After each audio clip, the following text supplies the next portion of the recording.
एक ऐसा किस्सा है जो आपने ज़रूर सुना होगा। एक चलती बस में 2 लड़कियां बेल्ट से 3 लड़कों की पिटाई कर रही हैं। तीनों लड़के अपने बचाव में केवल चलती बस से कूद जाते हैं। लड़कियों को बहादुर बहनों का खिताब मिलता है। सरकार 51,000 रुपये इनाम की घोषणा कर देती है। लेकिन दूसरे पहलू पे किसी ने गौर करने की ज़रूरत ही नहीं समझी।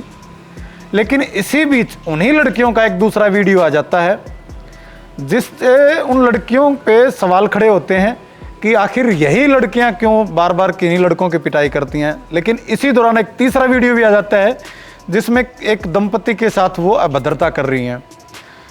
इस पूरे मामले में उसके बाद उस बस में मौजूद 51 सवारियां उन लड़कों के फेवर में आके खड़ी हो जाती हैं और बाकायदा कोर्ट में अपना एफिडेविट देती हैं, बल्कि गवाही के लिए भी तैयार हो जाती हैं। पूरे प्रकरण में लंबे समय के बाद कोर्ट से तीनों लड़के बरी होते हैं।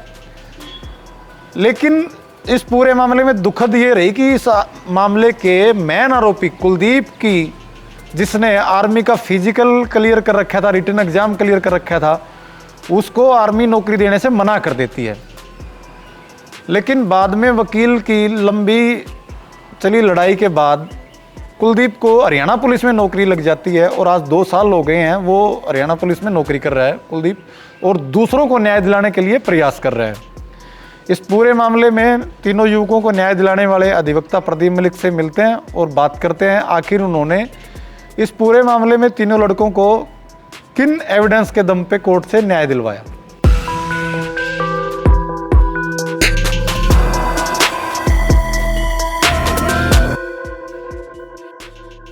एक केस हुआ था भाई साहब, आपने काफ़ी सुर्खियों में रहा।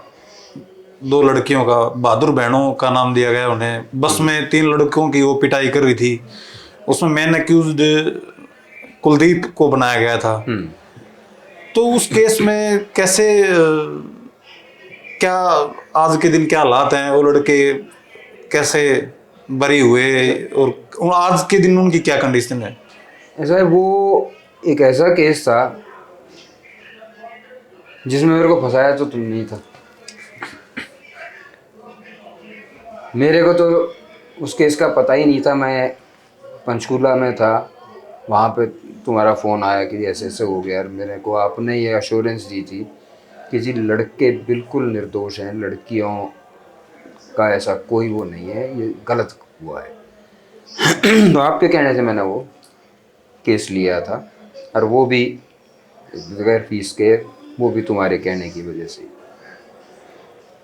उस केस में भी जब शुरुआत में प्रोजेक्ट किया गया कि वो लड़कियां इतनी बहादुर थी, छेड़छाड़ करने वालों को मार रही थी, जब वो वीडियो सामने आया तब मैंने उसको देखा तो उसके अंदर एक चीज मेरे को दिखाई दी कि वो लड़का सिर्फ अपने आप को बचाने की कोशिश कर रहा था और कुछ भी नहीं था। मैं आया रोहतक आते मैंने वो केस लिया। गांव के लोग यहाँ पे आए, मीडिया तो इकट्ठा हुआ ही हुआ था। वो गांव के लोगों ने आकर सारी बात बताई। जो बस में और सवारियां थी उन्होंने आकर बताई, मैंने उनके एफिडेविट्स वगैरह लिए और वो सारी चीज़ें फिर मैंने। बस के कितने लोग लड़कों के हक में आ गए जो एफिडेविट देने को तैयार थे? बस में उस वक्त 56 के करीब सवारियां थी, जिनमें से 51 सवारियां ने लड़कों के हक में गवाही दी थी, एफिडेविट दे दिया था। एफिडेविट दिए थे कि इन्होंने ऐसा कुछ नहीं किया था। सीट के ऊपर झगड़ा था। इन्होंने एक बुजुर्ग औरत को सीट दिलवाने के लिए इन्होंने कही थी कि इसको बैठ जाना, जो जिसके ऊपर उन्होंने इनके साथ मारपीट की थी। जब ये चीज़ें हम इकट्ठी कर ही रहे थे उस टाइम, फिर वो आपकी ही मेहरबानी से आपने रातों रात, पता नहीं कहाँ आप गए थे, मुझे आज पूरा ध्यान नहीं है, मोटरसाइकिल लेके आपने कहाँ तक का सफ़र किया। एक सेकंड वीडियो आया, एक दूसरा वीडियो आप ऑडासिटी पार्क का, उसके अंदर आपका हमने देखा कि वही लड़कियां एक और लड़के की इसी तरीके से पिटाई कर रही है। फिर एक और वीडियो आया जिसमें तिलियर के ऊपर वो किसी के साथ ऐसे ही बदतमीजी कर रही थी, किसी हस्बैंड वाइफ के साथ उन्होंने ये दिया। ये जब सारी चीज़ें आई तब तक सरकार ने अनाउंस कर दिया था कि बहादुर बहनें हैं जी, इनको तो अवार्ड दिया जाएगा, वो दिया जाएगा। हमने फिर यहाँ की आसन की और इस इलाके की पंचायतें जो हैं वो इन सारे सबूतों के साथ, उस दिन मनोहर लाल खट्टर जी आए हुए थे यहाँ रेस्ट हाउस में, उनके पास वो भिजवाई। जब उन्होंने वो सारी चीज़ देखी, सब समझी बात, तो सारी चीज़, तो उन्होंने उसी वक्त वो जो अवार्ड देने की बात थी वो कैंसिल करी, और इसमें डीएसपी की उसके अंदर तफ्तीश करवाने की वो दी, तो डीएसपी के हाथ में तफ्तीश दे दी। जब तफ्तीश होनी शुरू हुई तो डीएसपी साहब ने हमारा लाई डिटेक्टर टेस्ट के लिए दरखास्त लगा दी। आपके तीनों आरोपियों की लाई डिटेक्टर टेस्ट कराया जाए। मजिस्ट्रेट के लगाई, मजिस्ट्रेट ने, अब वो कंसेंट लेते हैं कि हाँ भाई देने को तैयार हो। हमने कहा जी बिल्कुल देने को तैयार है, लेकिन हमारी कंडीशन ये है कि इन दोनों लड़कियों का भी लाई डिटेक्टर टेस्ट कराया। कोर्ट को बात समझ में आ गई, कोर्ट ने कहा कि, और मैं कहा जी हरियाणा में नहीं, हरियाणा से बाहर करवाया जाए। तो कोर्ट ने डायरेक्शन दी कि सीबीआई लेबोरेटरी दिल्ली में इन पांचों को ले जाया जाए, वहां इनका लाई डिटेक्टर टेस्ट कराया जाए। वहां चले गए, लाई डिटेक्टर टेस्ट की जो रिपोर्ट आई उसने इस केस का दूध से पानी का पानी बिल्कुल अलग कर दिया। तीनों लड़के जो थे वो बिल्कुल ट्रुथफुल माने गए उनके किसी तरह की भी उनकी बातों में कोई झूठ नहीं थी, और दोनों लड़कियों की रिपोर्ट जो आई वो डिसेप्टिव आई कि ये झूठ बोल रही हैं और चीज़ें छुपा रही हैं, जानबूझ के गलत बयान कर रही हैं। ये सारी चीज़ जब हमारे पास इकट्ठी हो गई, औरतों के एफिडेविट आ गए, ये सारी चीज़ें हो गई, पुलिस ने चालान दे दिया।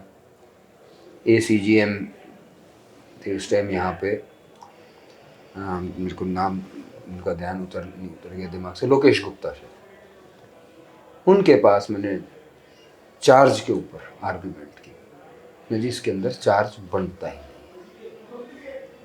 नहीं। ये एफिडेविट्स हैं उन लोगों के जो बस में मौजूद थे, और ये लड़कियां, इनकी ये lie detector report.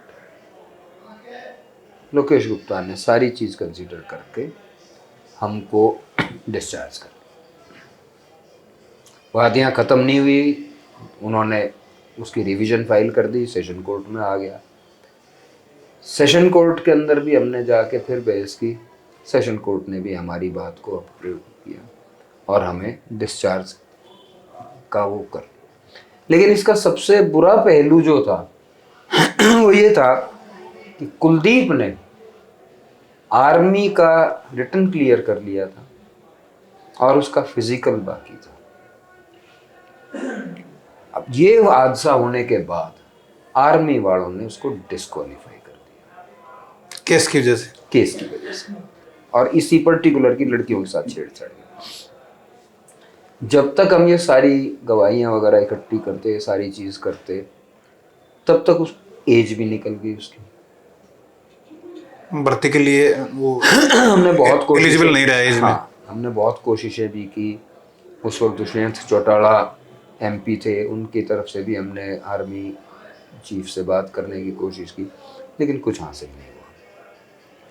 Ultimately Haryana police के अंदर वो निकली, हरियाणा पुलिस के अंदर उसको अपॉइंटमेंट कराई। वहाँ से मेरे पास उनका मैसेज आया कि जी इनके केस का क्या रहा है वो उसके बारे में। तब मैंने फिर वो सारे यहाँ से कागज़ निकलवा के वो दिए, और डिस्ट्रिक्ट अटॉर्नी से ये लिखवा के दिया कि इस केस के अंदर कोई भी अपील पेंडिंग नहीं है, आगे इस केस के अंदर अब कुछ नहीं है। तब वो दिया। तो अब कुलदीप का इतने सालों के बाद, अभी 2 साल पहले उसको पुलिस के अंदर भर्ती हुआ है, वो जो इतने साल तक का, नहीं तो आज अगर वो उस टाइम फौज में भर्ती हो गया होता तो पता नहीं कहाँ की कहाँ चला जाता। तो अल्टीमेटली साबित यही हुआ कि वो लड़कियां झूठी थी, हर जगह फ्रॉड करती थी, कई जगह से पैसे उन्होंने भी इस तरह से ठगी कर रखी थी। बहुत बुरी हालत उन्होंने लोगों की और इन बच्चों के साथ भी वो इसी हरकतों के अंदर वो लेकर आई थी, जो आखिर में खुद ही झूठी साबित हुई और अदालत ने इन लड़कों को निर्दोष माना। उन लड़कियों का कोई शादी के कार्ड से भी कोई फेक? वो अलग किस्सा था। खरखौदा में कॉलेज के अंदर पढ़ती थी, वो गांव थाने की थी और खरखौदा में। तो हमें वहाँ ये पता चला कि थाने से खरखौदा के लिए कोई 3 व्हीलर वाला भी उनको नहीं बैठा था अपने से, क्योंकि वो पैसे नहीं देती थी, झगड़ा करती थी। कॉलेज में भी उन्होंने कुछ लड़कों के साथ और एक टीचर के साथ बदतमीजी की थी, जिसकी वजह से वहाँ की प्रिंसिपल ने इनको निकाल दिया था। अब इन्होंने माइग्रेशन कराना था रोहतक।